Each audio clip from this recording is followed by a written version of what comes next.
Et je salue également l'ami Jean-Luc Lemoyne. Bonjour Jean-Luc. Bonjour Philippe Vandel. Tous les jours, Jean-Luc, vous intéressez à un programme pour nous. C'est votre session de rattrapage. Et aujourd'hui, vous avez décidé de vous intéresser à la science pour nous prouver que vous n'êtes pas aussi bébête que vous en avez l'air. Bon courage. Hashtag bienveillance. Ouais, merci aussi Nicolas. Hein. Mais vous avez raison Philippe. Hein. Aujourd'hui, je me suis mis un petit peu la pression car vous m'énervez. Non mais c'est vrai, vous mettez Nicolas Caro tous les jours. Il dit que des trucs intelligents. Alors moi à côté, évidemment, j'ai l'air d'un teubé. J'étais moins complexé quand il y avait Canissa. Donc j'ai regardé une émission qui nous prouve que dans la vie, tout est science. Marié au premier regard. Voilà. L'émission qui remplace les sentiments par des statistiques. Des spécialistes vous disent que vous êtes compatible avec quelqu'un. Vous vous mariez direct et après vous discutez. Mais écoutons une candidate nous résumer cette expérience. Je le connais pas en fait. Je le connais pas, mais en même temps je l'ai épousé. Voilà, le concept de marié au premier regard, c'est une soirée où t'as trop picolé. C'est à peu près ça. Mais moi je trouve ça bien cette émission. Il y en a marre de l'amour est dans le pré. Il n'y a pas que les agriculteurs qui veulent avoir des relations sexuelles. Là au moins tout le monde a sa chance. Enfin presque.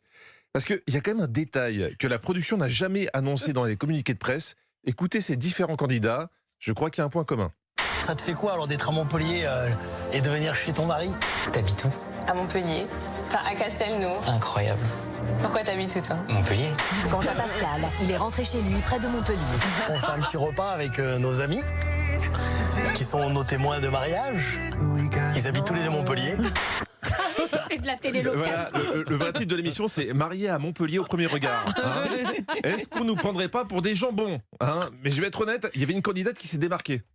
Retrouvons Léa et Emmanuel, compatibles à 81%, à Béziers. Alors j'ai cherché Béziers, c'est à 73 km de Montpellier.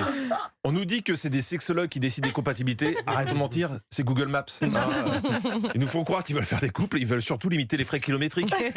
Parce que la fiabilité des statistiques, c'est pas flag. Hein. Comme le prouvent Maureen et Benjamin, qui apparemment ne vivent pas le même mariage.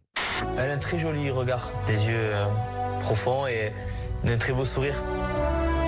Elle me plaît, voilà, tout simplement. Ma toute première pensée en le voyant, c'est il est pas trop grand quand même. Ça me perturbe quoi. Ouais, bon là on est plutôt sur un déçu au premier regard. Mais au moins pour Maureen, hein, c'est une constante depuis le début. Parce qu'à la base, sa famille n'était pas très emballée par l'idée. Cette union à l'aveugle était trop éloignée de leurs convictions et de leurs traditions espagnoles. Là, tu pars Dans l'inconnu. dans l'inconnu. Si je peux me permettre, avec cette émission, c'est plutôt un inconnu qui risque de partir dans sa fille. Hein. Mais tout est question de perspective. Donc Maureen et Benjamin, compatibilité 82%. C'est pas à cause du physique, on a bien compris. Il doit y avoir une autre explication. J'espère que t'aimes la viande. Ah, j'aime trop manger. Sur le cours. Parce que moi, je mange beaucoup. C'est Chim Barbecue. Ouais. Ah, nous, c'est sacré chez nous, ça. Ah, j'adore, c'est trop bon. Le barbecue, c'est ma vie. On est d'accord, on les a quand même fait se marier juste parce qu'ils aimaient tous les deux les côtes de bœuf. Je suis peut-être un peu vieux jeu, mais ça me paraît un peu léger. Surtout que Benjamin va prendre un peu trop la confiance. Le barbecue, c'est ma vie. Bah écoute, on aura l'occasion d'en faire plein. Moi, je dis, ah, j'adore les barbecues. Il me dit, ah bon, on pourra en faire plein et tout. Mollo, tu vois. Ah oui, d'accord. Donc Maureen, ça la dérange pas de se marier au premier rendez-vous, mais par contre une invitation au Buffalo Grill, c'est un peu too much. Hein.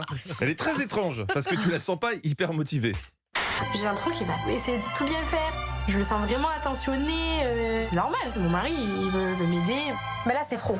J'ai pas besoin qu'on me tienne ma robe, pas besoin qu'on me tienne mon bouquet, j'ai pas besoin de personne. Bah alors pourquoi tu fais l'émission?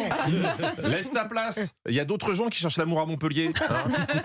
Je pense que les sexologues, au moment de faire leur stats, ils ont surtout bu des mojitos et des pina coladas. Parce qu'il n'y a rien qui marche.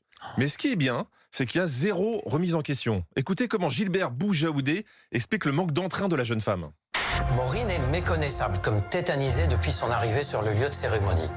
Elle n'arrive pas à exprimer ce qu'elle ressent, elle a l'air ailleurs alors que c'est son mariage. Elle n'arrive pas à analyser correctement ce qu'il se passe autour d'elle, ni à réfléchir de façon efficace. À aucun moment ils se disent qu'ils se sont peut-être plantés. Hein. Non, si la fille veut pas, c'est parce qu'elle n'arrive pas à réfléchir de façon efficace. Il est possible que ça soit ce qu'on appelle en psychologie un état de sidération psychique. Le cerveau bloque les processus psychologiques pour se protéger d'une montée puissante d'émotions. C'est ça. Quand j'étais adolescent, que je me prenais des râteaux, les filles étaient juste en état de sidération psychique. Elles avaient trop d'émotions. Merci beaucoup, Jean-Luc Lemoyne. C'était intelligent, hein? C'était génial. La Cache ta joie.